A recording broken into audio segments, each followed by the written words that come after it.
Kanalımın əziz izləyiciləri, sizə bu günlərim xan kebabının evdə necə hazırlanmasını göstərirəm. Buyurun baxın. Qoyun ciyərini bu halda doğranılır, sərqəli formada, qəşəng xırda-xırda. Ürəyi, böyrəyi də hamısı tam formada doğranılır. Çox sadə, bu da yağ hissəsidir, yağ və qatışdırılır.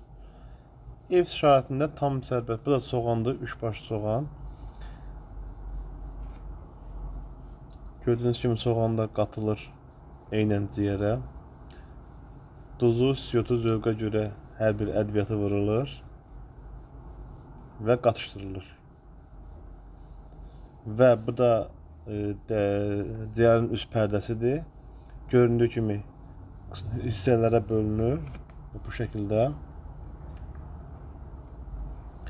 Və həmin düzəldilən ciyər bunun arasına qoyulub bükülür.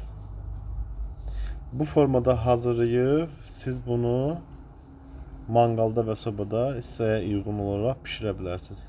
Evdə çox mükəmməl alınan bir xan kebabı əldə edə bilərsiniz. Bunu sadəcə sizlər üçün paylaşıram ki, çox gözəl, maraqlı bir videodur. Bax, gözəl belə pişir, manqalda közdə pişirə bilərsiniz.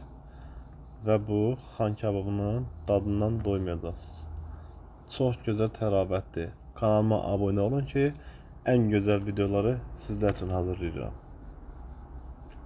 Çox gözəl, möhtəşəmdir də, inanırsınız. Çox super.